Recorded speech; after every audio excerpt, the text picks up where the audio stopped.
Hello, guys and girls. Welcome to Uplift Classes. This is Preeti Tiwari, and I will be, doing revision lecture for chapter number 7 FYJC, which जिसका नाम है business environment. ठीक है. तो अब तक हमने जो पढ़ा है इस सिलेबस में FYJC के was all about business. कि बिजनेस क्या होता है, कौन से टाइप के बिजनेसेस होते हैं, इंस्टीट्यूट्स कौन से टाइप के होते हैं जो बिजनेस को सपोर्ट करती है. फिर हमने पढ़ा था कि पब्लिक सेक्टर और प्राइवेट सेक्टर क्या क्या होता है. ठीक है. तो ये सारी चीज़ें तो हुई बिजनेस की बातें. पर बिजनेस जहाँ पे ऑपरेट होता है, ठीक है, जिस सर्कमस्टांसेस में ऑपरेट होता है उसके आसपास जिसको हम बोलते हैं बिजनेस एनवायरनमेंट, उन चीज़ों के बारे में पढ़ना भी बहुत ज़रूरी है. बिकॉज बिजनेस एनवायरनमेंट में जो चीज़ें होती हैं, जो प्रॉब्लम्स होती हैं, जो ऑब्स्टैकल्स आते हैं, जो अपॉर्चुनिटीज़ जनरेट होती है, वो सारी चीज़ों के बारे में जानना बहुत ज़रूरी होता है बिजनेस के सर्वाइवल के लिए. कि बिजनेस के लिए कौन सी चीज़ें सही है, कौन सी चीज़ें गलत है. तो ये सारी चीज़ें अगर हमको नहीं पता होगी तो we will not be able to survive in this competitive world, जहाँ पे इतनी सारी कंपटीशन है, जहाँ पे आपके जैसे 10 लोग खड़े हैं लाइन में, having their shops in this area or in the place where you're working, right? So it is very important to know about business environment, to see what factors affect your business. जो ऐसे कौन से factors हैं जो आपके business को directly या indirectly affect कर रहे हैं, राइट? तो इस चैप्टर में हम एक एक पॉइंट लेते जाएंगे जो इन्होंने दिया है. सबसे पहला है business environment connotes internal as well as external forces, factors and the institutions. Some of them can be controlled and are beyond the control of the business and they affect the functioning of business. तो इसका मतलब होता है कि business environment के दो parts होते हैं. ठीक है. तो अगर सपोज मैं बोलूँ कि ये बिजनेस है, ठीक है, तो इनके दो पार्ट्स होंगे. एक होता है इंटरनल फैक्टर्स, जो कंपनी से डायरेक्टली रिलेटेड, जो आपके बिजनेस से डायरेक्टली रिलेटेड होगा, जैसे कि आपके बिजनेस के या कंपनी के शेयर होल्डर्स हो गए, कस्टमर्स हो गए, मैनेजर्स हो गए, एम्प्लॉयज़ हो गए, जो आपके बिजनेस से डायरेक्टली इंटरेक्ट करते हैं, डायरेक्टली रिलेटेड है. दूसरे पार्ट होते हैं एक्सटर्नल फैक्टर्स, जो बाहर के फोर्सेस होते हैं बट आपके बिजनेस को अफेक्ट करते हैं. उसमें अगर कोई चेंजेस आता है तो it does really affect your business, right? ठीक है. तो इसमें जो इंटरनल फैक्टर्स होते हैं जो आपके बिजनेस से डायरेक्टली रिलेटेड होते हैं, ये सारे फैक्टर्स कंट्रोलेबल होते हैं. दे कैन बी कंट्रोल्ड, आप उनके डिसीजंस को कंट्रोल कर सकते हो, राइट? बट जो एक्सटर्नल फैक्टर्स होते हैं जैसे कि गवर्नमेंट हो गया या फिर नेचुरल कैलामिटीज आ गई, तो इन चीज़ें आपको आप कंट्रोल नहीं कर सकते. They are out of your control, they are beyond your control, right? So those are non controllable things that happen in the external environment. तो एक बेयार्ड ओ विलर हैं जो जिन्होंने अपने हिसाब से बिजनेस एनवायरनमेंट का डेफिनेशन दिया है: a total of all the things external to the firm and the industries which affect their organization and operation is called business environment. तो लोगों के हिसाब से इंटरनल तो देखो कंट्रोलेबल है, उसे तो हम कंट्रोल कर लेंगे. पर एक्सटर्नल फोर्सेस जो अनकंट्रोलेबल है, जो हमारे हाथ में नहीं है, ठीक है, तो वो सारी चीज़ें जिसका जिसका लेना देना डायरेक्टली या इनडायरेक्टली अपने बिजनेस से होगा, उसके ऑपरेशंस, उसके प्रोडक्शन से होगा, उनको हम बोलते हैं बिजनेस एनवायरनमेंट, जो जनरली एक्सटर्नल फैक्टर्स ही होते हैं. इम्पोर्टेंस क्या है, बिजनेस एनवायरनमेंट के बारे में जानना ज़रूरी क्यों है? सबसे पहला चीज़ उसमें लिखा हुआ है कि for determining the opportunities and threat. तो अगर सपोज आप जिस इलाके में काम कर रहे हो, जिस एरिया में आपका बिजनेस है, अगर आप वहाँ के फैक्टर्स को जान लेते हो कि वहाँ के लोग किस तरह के टेस्ट या किस तरह का फैशन सेंस चूज करते हैं, उनके वहाँ के लोगों की चॉइसेस क्या है, या फिर उस जगह पे वेदर कैसा रहता है, क्या वहाँ पे बारिश का मौसम होता है, क्या वहाँ पे ठंडी का मौसम होता है, वहाँ की गवर्नमेंट की पॉलिसीज क्या है, अगर आप ये सारी चीज़ें जान लेते हो इन एडवांस, तो आपको पता चल जाएगा कि आपके बिजनेस के लिए अपॉर्चुनिटीज कौन से और थ्रेट्स कौन से हैं. मतलब आपको कौन सी अपॉर्चुनिटीज आपको ग्रैब करने जैसी लग रही है, या फिर ऐसी कौन सी चीजें हैं जिनसे आपको बचना है, ऐसी कौन सी डिफिकल्टीज या ऑब्स्टैकल्स खड़े हो सकते हैं जिनसे आपको बचना है. सो दोज आर दो थ्रेड. तो अगर आपने बिजनेस एनवायरनमेंट को अच्छे से पढ़ा है तो you will be able to determine what is good for your business and what is not. Second की बात करें तो गिविंग डायरेक्शन फॉर ग्रोथ. तो अगर आप सब कुछ जानते हो, आप जानते हो कि आपके लिए सही और गलत क्या है, तो ये आपके लिए एक रास्ता खोलता है ग्रोथ की तरफ. आप के लिए जो रास्ता है वो लंबा हो जाता है। Now you can explore many new things जो आपने नहीं देखा होगा, जहाँ पे आप अपना बिजनेस एक्सपांड कर सकते हो, सेल्स बढ़ा सकते हो, ब्रांचेस खुलवा सकते हो नए नए। So it gives you direction for growth अगर आप बिजनेस एनवायरनमेंट को स्टडी कर पाते हो। The third one is continuous learning. तो बिजनेस एनवायरनमेंट तो ऐसा तो नहीं है कि आज हमने एक रिसर्च लिस्ट बनाई कि चलो आज लोगों का टेस्ट ऐसा है। जैसे कि जब बीइंग ह्यूमन का टी शर्ट आया था, तो लिटरली रास्ते पे हर इंसान ने वो बीइंग ह्यूमन का टी शर्ट पहना हुआ दिखाई देता था। तो वो उस वक्त का फैशन था, उस वक्त लोगों को पसंद आता था। तो ऐसा तो नहीं है कि मैं देख लिया अरे सबको बीइंग ह्यूमन पसंद आ रहा है तो मैं लिख के रख लेती हूँ and then we will produce being human only. कभी ना कभी तो कोई दूसरा फैशन आएगा, कोई दूसरा टेस्ट आएगा लोगों के बीच में, right? So you have to be a continuous in this process, there is a continuous learning. आपको रोज नई नई चीजें सीखनी पड़ेगी, नई नई चीजें समझनी पड़ेंगी जो लोग कर रहे हैं, जो एनवायरनमेंट में चेंजेस आ रहा है। You have to understand those things, right? Fourth one is image building. तो अगर आप बिजनेस एनवायरनमेंट को अच्छे से जान लेते हो, आप लोगों की चॉइसेस को पहचानते हो कि लोगों को क्या चाहिए, उनका टेस्ट क्या है, तो ये कहीं ना कहीं आपका एक रेपुटेशन क्रिएट कर देता है मार्केट में, राइट? तो अगर सपोज कोई कस्टमर है, जैसे मेरा और आपका शॉप है, दोनों के स्टेशनरी शॉप है। तो अगर कोई कस्टमर है जिसको एक टिपिकल टाइप ऑफ पेन चाहिए, समझ लीजिए पार्कर पेन चाहिए जो कि काफ़ी महंगी पेन है, तो अगर वो पेन में हम दोनों के पास अवेलेबल नहीं है, राइट? पर मैंने वो बिजनेस एनवायरनमेंट स्टडी और एनालाइज किया है, और उसके हिसाब से मुझे पता चला है कि हाँ अब इस पेन का ट्रेंड यहाँ पे बढ़ने वाला है। ठीक है? तो मैंने क्या किया, मैंने एडवांस में वो सारे पेन एक स्टॉक मंगा के रख लिया 10-12 पेन के, कि अगर कोई मांगने आए तो मेरे दुकान से ना सुन के नहीं जाना चाहिए। तो मैंने वो 10-12 पेन मंगा लिए। अब वो कस्टमर आपके पास जाएगा तो आपने बोला कि नहीं नहीं हम नहीं रखते वो पेन। वो कस्टमर अगर मेरे पास आता है तो मैं उसको वो पेन दे दूंगी। इससे क्या होता है पता है? एक रेपुटेशन क्रिएट हो गई मार्केट में कि इस दुकान में सारी चीजें मिलेंगी। अगर नहीं भी मिलेगी तो एक लिमिटेड टाइम के बाद ये लोग ऑर्डर कर देंगे। You you have an image building here. ठीक है? आपका एक इमेज बनता है लोगों के सामने कि हाँ ये दुकान ट्रस्टेबल है। ठीक है? So studying the business environment helps you in image building too. Fifth one is meeting the competition. तो अगर आप बिजनेस एनवायरनमेंट को समझ लेते हो अच्छी तरीके से, तो आप समझ पाओगे कि जो कॉम्पिटिटर्स हैं, ठीक है, उनके साथ आपको किस तरह से लड़ना है, आपको इनके साथ किस तरह से आपकी स्ट्रैटेजीज प्लान करनी है। If your competitor is working on a different strategy, you have to study his strategy कि वो कौन सी स्ट्रैटेजीज काम कर रहे हैं या उनका कौन सा तरीका है अपना सेल्स बढ़ाने का। And then similarly you can plan your own strategy. Okay, so this is how the business environment will help you in meeting the competition. The sixth one is identifying the firm strength and weakness. तो जब आपको आसपास की चीज़ों की खबर होगी, आपको आसपास के लोगों का खबर होगा, आप समझ पाओगे कि आप कितने पानी में हो। You will come to know your strength and your weaknesses. आपकी खासियत क्या क्या है, आपकी कमजोरी क्या क्या है। तो सपोज आपकी खासियत ये है कि आपका शॉप लिटरली अच्छे नंबर ऑफ टाइम के लिए खुला होता है, तो फिर लोग अगर, जैसे कि अगर मेडिकल शॉप है, कोई कोई मेडिकल शॉप 24 आवर्स खुला रहता है, इन दैट केस वो उनका स्ट्रेंथ है कि उनका शॉप 24 आवर्स खुला होता है। तो कोई भी कस्टमर कभी भी आके दे वुड रिमेम्बर कि इस जगह पे 24/7 हमको सामान मिलता है। तो वो लोग कभी भी आके they can approach you for the medicine और urgency things. Okay, but on the other hand आपका वीकनेस ये है कि आपके एम्प्लॉयज लिटरली एकदम इनसिंसियर है। वो लोग काम को लेके वो लोग कभी भी दुकान पे चले जाते हैं, दुकान खाली छोड़ के चले जाते हैं। So this is your weakness. In that case what you have to do is, weakness को एक्सेप्ट करके नहीं बैठना है, you have to convert your weakness into strength. आपको पता है आपके एम्प्लॉयज इनसिंसियर है, you have to change your employees. That's the only thing you can do. ठीक है? तो अगर आपको आसपास के लोगों की खबर है, लोग सिचुएशंस का पता है, then you can identify your own strengths, आपकी खासियत क्या क्या है, and then you identify your weaknesses जिसको आप लेटर ऑन स्ट्रेंथ में कन्वर्ट कर सकते हैं।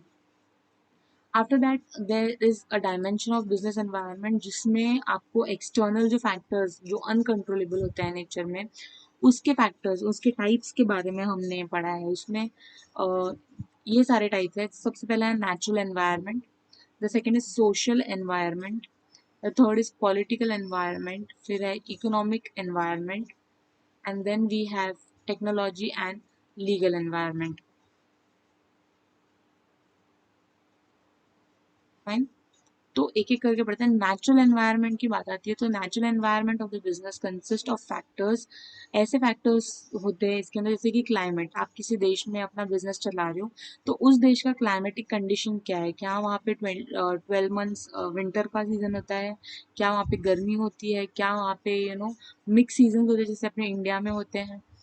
और तो और मिनरल्स की बात आती है. देन वी हैव सॉइल्स, क्या वहाँ का सॉइल और लैंड फॉर्म है वो फर्टाइल है, इनफर्टाइल है, एग्रीकल्चर कर सकते हैं नहीं कर सकते हैं.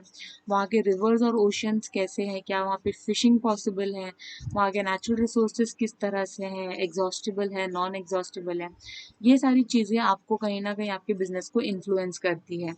आपका बिजनेस अगर पेरिशेबल आइटम का है, वहाँ पे उस कंट्री में ह्यूमिडिटी ज़्यादा है, वहाँ पे वेदर कंडीशन रियली हॉट है, तो आपके जो पेरिशेबल आइटम्स है जो आप बेच रहे हो वो जल्दी ख़राब होने की प्रॉब्लम्स हो सकती है. सो दिस नेचुरल एनवायरनमेंट या दिस नेचुरल थिंग्स जो क्लाइमेट है, मिनरल्स है, सॉइल्स है, लैंड फॉर्म्स है, ये सारी चीज़ें आपके बिजनेस को डायरेक्टली या इनडायरेक्टली अफेक्ट कर सकती है. The next one is social environment. Social environment of the business consists class structure of the society.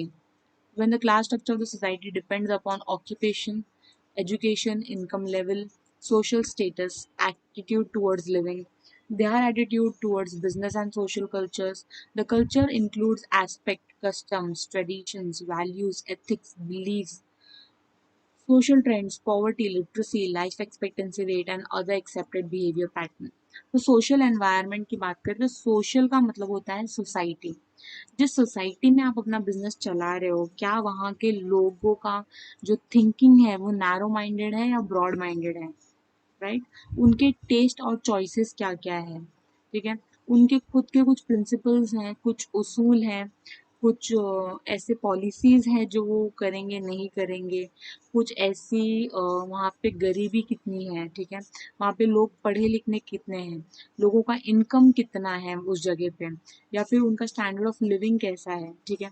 तो अगर मैं आपको बोलूँ कि आपको एक ब्रांडेड शॉप खोलना है, right, you have to open a branded clothing shop, ठीक है. सपोज ज़ारा का शोरूम है, तो क्या आप ज़ारा का शोरूम रूरल एरिया में खोलना पसंद करोगे या अर्बन एरिया में? ऑब्वियसली ये डिसीजन लेने के लिए you have to be well versed with the business environment, और उसमें सोशल एनवायरनमेंट का पार्ट आता है. जहाँ पे आपको देखना है कि अगर आप रूरल एरिया में जाते हो तो सबसे पहले तो वहाँ के लोग ज़्यादा पढ़े लिखे नहीं होते. सेकेंडली उनका इनकम लेवल लिटरली बहुत कम होता है. ज़ारा का एक ड्रेस मतलब उनके पूरे महीने का इनकम, ठीक है. तो सेकेंड है उनका स्टैंडर्ड ऑफ लिविंग इतना हाई नहीं होता है जितना अर्बन एरियाज में लोगों का होता है, ठीक है. वहाँ के लोगों का जो सोच है वो थोड़ा नैरो माइंडेड है. वो कभी भी वन पीस या फिर टू पीस चीज़ों के ऊपर बिलीव नहीं करेंगे. They believe in covering their body head to toe, right. तो आप कभी भी अब इस ब्रांडेड चीज़ की जो शोरूम है कभी भी रूरल एरिया में नहीं खोलोगे. And for getting this decision, for coming up to this decision, you need to know and study the social environment that you are working in, right. तो दैट डिपेंड्स. अगर आपको एक साड़ी की शॉप खोलनी है तो आप कभी भी वेस्टर्न कंट्रीज में नहीं खोलोगे, क्योंकि वहाँ के लोगों का थिंकिंग ब्रॉड माइंडेड है. वहाँ के लोग कभी 24 आवर साड़ी, जी वो लोग पहन सकते हैं, yes they wear saris, but उतना फ्रीक्वेंट नहीं जितना इंडिया में होता है, ठीक है. बिकॉज वहाँ के लोगों की थिंकिंग ब्रॉड माइंडेड है, वहाँ का इनकम लेवल ज़्यादा अच्छा है. They prefer wearing western clothes and not Indian clothes, right. So that depends on the social environment. The next one is political environment. Political environment includes stability and the peace in country. Specific attitudes of the elected government, ideology of the political party.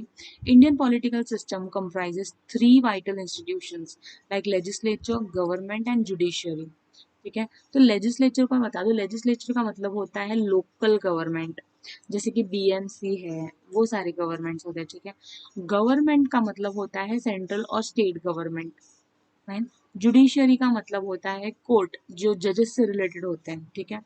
तो तीन main type के political environment होते हैं. इन तीनों के decisions आपके business को affect कर सकते हैं. तो इनका काम क्या होता है? कंट्री में, देश में स्टेबिलिटी लाना, एक ठहराव लाना, पीस लाना लोगों के बीच में, जो झगड़ा हो रहा है उसे खत्म करने का चीज होता है पॉलिटिकल एनवायरनमेंट, काम करते हैं। ठीक है।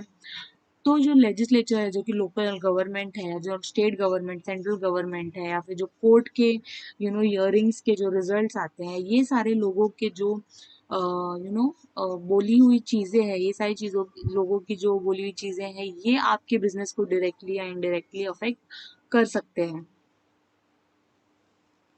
बात आती है जब, जैसे कि अगर सपोज गवर्नमेंट ने जो प्लास्टिक बैन किया, ठीक है, और आपका बिजनेस था प्लास्टिक मैन्युफैक्चरिंग का, जब प्लास्टिक बैन हो गया तो आपका बिजनेस तो समझ लो खत्म ही हो गया, राइट? क्योंकि उनका decision is something that is very important. The next one is economic environment. In the economic environment, economic का मतलब होता है पैसे से रिलेटेड जो भी है। The main affecting factors are economic condition, economic policies, and economic system.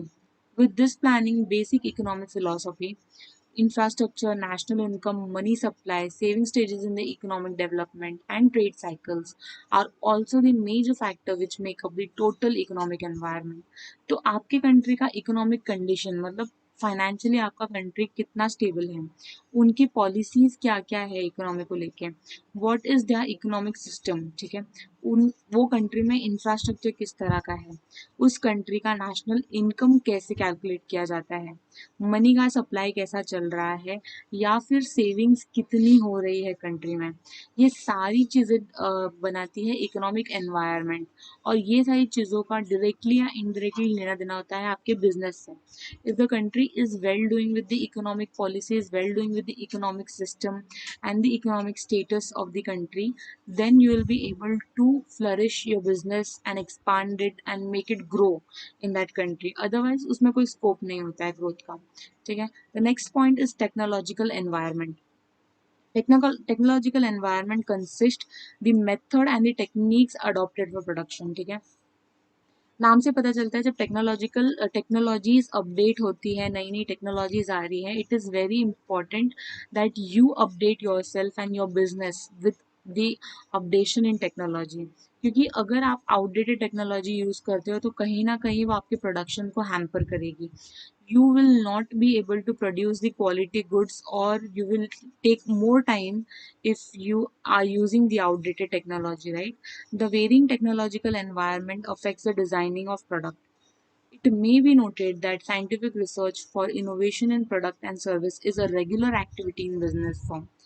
So कुछ नई चीज़ें बनाना, कुछ इनोवेटिव प्रोडक्ट बनाना, कुछ नए तरीके से सर्विस देना is what is important. It have to be continuous in nature. You have to be updated every time because लोग outdated चीज़ें पसंद नहीं करते हैं। ठीक है। The last one is legal environment. A business can be started, nurtured to grow into big business only with the legal framework of laws, rules, regulation and the court decision of the country. तो हर country का एक law होता है, हर country के कुछ rules, कायदे और कानून होते हैं, and it is very important अगर आपका बिजनेस उस रूल्स और रेगुलेशन के हिसाब से चले, उनके कायदे या कानून को अपनाएं। अगर आप किसी कंट्री में बिजनेस ऑपरेट कर रहे हो और आप उस कंट्री के लॉ से या फिर कानून से literally you are behaving literally opposite of what their rules and regulation states, then it is very difficult that you will survive in that country. क्योंकि किसी भी कंट्री के लोग अपना लॉ, रूल्स और रेगुलेशन तोड़ने नहीं देंगे आपको। So this is where the legal environment comes into picture, where you have to behave as per the laws and the rules and regulation and the court decisions of the country in which the business you are operating, right? फिर हमने पढ़ा था new economic policies के बारे में। सो 1991 में तीन ऐसी चीज़ें, खास चीज़ें आई थी जो लिटरली उन्होंने पिक्चर ही बदल दिया बिजनेस का। उसमें उसे हम शॉर्ट में बोलते हैं LPG, that is liberalisation, privatisation and globalisation. ठीक है।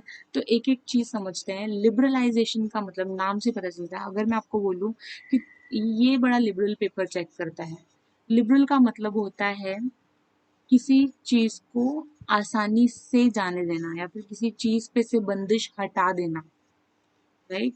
किसी चीज पर से रिस्ट्रिक्शन निकाल देना इज लिबरलाइजेशन। तो post independence, pre independence, independence के पहले there were a lot of restrictions कि हम कौन से कंट्रीज से गुड्स मंगा सकते हैं, कौन से कंट्रीज में गुड्स बेच सकते हैं, ठीक है, और कितनी क्वांटिटीज मंगा सकते हैं, कितनी क्वांटिटीज बेच सकते हैं, ये सारे रिस्ट्रिक्शंस, अननेसेसरी रिस्ट्रिक्शंस होते थे। बट 1991 में जब लिबरलाइजेशन वाली पॉलिसी आई, तो वो लोग का जो प्रोसीजर था वो था eliminating the unnecessary control and restriction on smooth functioning of business.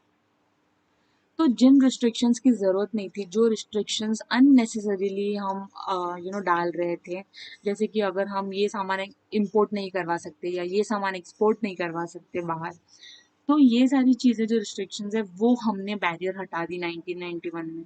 और इसकी वजह से क्या हो गया, जो इंडिया के लोग थे जिनको बिजनेस करना था, वो बाहर की कंट्रीज में बड़े आसानी से अपने गुड्स पहुंचा सकते थे, और बाहर की कंट्रीज जिनको इंडिया में भेजना था गुड्स, वो बड़ी आसानी से अपने गुड्स इंडिया में भेज सकते थे। रिस्ट्रिक्शंस का हटा देना मतलब ये नहीं है कि सिक्योरिटी या फिर ज़्यादा पूछताछ नहीं है।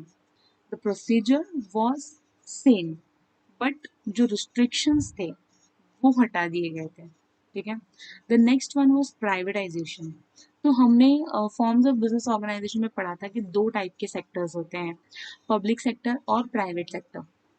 पब्लिक सेक्टर वो सेक्टर्स है जहाँ पे गवर्नमेंट और पॉलिटिकल पार्टीज डायरेक्टली इन्वॉल्व होते हैं, उनके हर डिसीजन में, उनका हर decision making is done by the government, right. Private sector वो सेक्टर है जहाँ पे individual like you and me have invested a hell lot of capital in that, और उन्होंने अपना बिजनेस खड़ा किया है। तो प्राइवेटाइजेशन में क्या हुआ है पता है, कई सारे ऐसे पब्लिक सेक्टर्स हैं जिसमें से गवर्नमेंट ने, जिसके सिर पे से गवर्नमेंट ने अपना हाथ उठा लिया है और उसे प्राइवेट सेक्टर में कन्वर्ट कर दिया गया है। So privatization refers to reduce the involvement of the state or the public sector by involving the private sector in economic activities. Privatization is an effective tool for restructuring and reforming. ये दो बहुत important चीज़ है, restructuring and reforming the public sector running without significant aim and mission. तो एक normal सा ideology है कि government जो पब्लिक सेक्टर है इनका कोई मेन एम नहीं होता है, बस एक एक दिन निकल रहा है, लोगों को सर्विस दे रहे हो, पैसे आ रहे हैं, that's enough. They don't have any particular aim और मिशन और गोल इन लाइफ, ठीक है। तो जैसे ही ये पब्लिक सेक्टर से प्राइवेट सेक्टर होते हैं, सबसे पहला काम होता है उनका जो सारा ढांचा है उसे रीस्ट्रक्चर करो, फॉर्मेशन है उसे रीफॉर्म करो, उसे वापस बनाओ। हर चीज़ नए तरीके से, प्राइवेट सेक्टर में हर चीज़ नए तरीके से, नए नज़रिए से होनी चाहिए। एक एम बनाओ जो हमको अचीव करना है, एक मिशन बनाओ जो हमको अचीव करना है। As a private sector is perceived to be fundamentally more self motivated and reliable for superior quality of products and services. The last one was globalization. Globalization मतलब integration of economies and the society across the country flows of information. This मतलब एक समझ लो India है, ठीक है, India के एक border बना दिया गया था प्री इंडिपेंडेंस में, इंडिपेंडेंस के पहले इंडिया के आसपास एक बॉर्डर बना दिया गया था, जिसकी वजह से हम किसी दूसरी कंट्री से ट्रेड नहीं कर सकते थे, ठीक है। किसी दूसरी कंट्री से ट्रेड करने का मतलब है you have to go through a hell lot of procedures. बहुत सारे प्रोसीजर्स आपको फॉलो करने पड़ते थे, बहुत सारे लोगों से परमिशन लेने पड़ते थे, और बहुत ही टीडियस प्रोसीजर होता था, इसीलिए लोग सोचते थे कि डील नहीं करते। पर जब ग्लोबलाइजेशन आया ना, तो वो बाउंड्रीज को हटा दिया।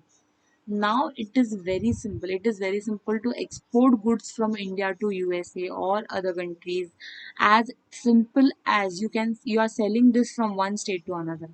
जैसे आप एक स्टेट से दूसरे स्टेट में गुड्स बेच रहे हो, उतना ही आसान कर दिया इस प्रोसीजर को कि आप एक कंट्री से दूसरे कंट्री में गुड्स बेच सको, ठीक है। सो इन तीन चीज़ों की वजह से एक नया फेज देखने मिला, ये एक नया इकोनॉमिक पॉलिसी था जो हमने 1991 में पढ़ा था, और इसकी वजह से हमने लिबरलाइजेशन, प्राइवेटाइजेशन और ग्लोबलाइजेशन की वजह से आज अगर आप देखोगे तो कई सारी चीज़ें हम बाहर से इंपोर्ट करवाते हैं, मंगाते हैं, और अपनी कंट्रीज़ के कई सारी चीज़ें बाहर एक्सपोर्ट होती हैं दूसरी कंट्रीज़ में, जिसकी वजह से हमें फॉरेन करेंसी मिलती है।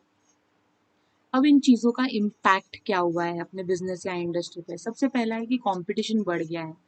तो पहले हम सिर्फ इंडियंस ही आपस में खेलते थे, हम सिर्फ इंडियंस ही आपस में शॉप्स खोल रहे, बिजनेस कर रहे हैं, and we are fighting with each other.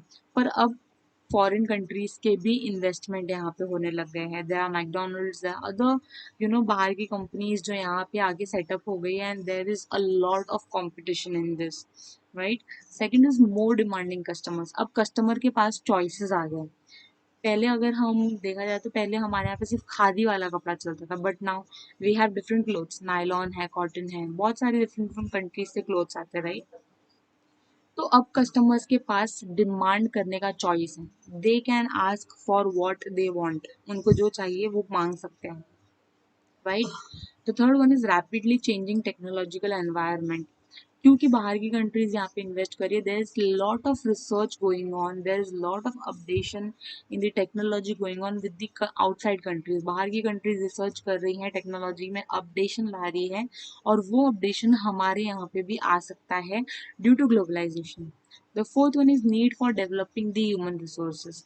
तो अब लोगों को ट्रेन करने की जरूरत आ पड़ी है, क्योंकि पहले हम आउटडेटेड टेक्नोलॉजी पे काम करते थे, लोग पुराने तरीके से काम कर लेते थे, पर अब वो ज़रूरत है कि लोगों को ट्रेन किया जाए according to the new technology that we are having. Fifth one is market has become customer oriented. मतलब पहले जब pre independence market supplier oriented था, सप्लायर के पास कुछ सिलेक्टेड आइटम्स होती थी और वही वो बेचता था, ठीक है। कस्टमर्स के पास चॉइस नहीं होता था और उनको वो खरीदना पड़ता था। पर आज के डेट में the market has become a customer oriented market. मतलब कस्टमर को जो चाहिए उस हिसाब से चीज़ें प्रोड्यूस होती है और सप्लायर बेचेगा। So everything is like customer is now treated as a king of market, कि जिसका satisfaction is really very important for a business survival, right? So this is how the new economic policies have you know made an impact on the business and industry, and now we can see that it is very you know compatible, very easy to transact with other countries। लोगों से सामान मंगा लेना, import करवा लेना, बाहर export करवा लेना, ये सारी चीज़ें बहुत आसानी से की जा सकती है due to the new economic policies. So guys, this is the end of the revision lecture of chapter 7, that is business environment, right. तो बिजनेस एनवायरनमेंट क्यों पढ़ना ज़रूरी है, क्यों बिजनेस के सर्वाइवल के लिए ज़रूरी है, ये सारी चीज़ें आपको इस चैप्टर में पता चल गई है। I hope you have understood everything that is there. This revision lecture is only helpful if you have studied this chapter by yourself 2 to 3 times। आपने चाहे जिस भी प्रोफेसर से पढ़ा होगा या फिर मेरे लेक्चर्स देखे होंगे, ठीक है। तो you have studied this chapter 2 or 3 times, only then you will be comfortable with this revision lecture। या फिर आपने बिल्कुल ही नहीं पढ़ा है तो आपको एक ओवरव्यू मिल जाएगा कि चैप्टर के अंदर है क्या। But for writing the exam, ultimately you have to study the chapter, and then only you can write the answers that are in brief and not in one sentence like this. Thank you. Happy learning.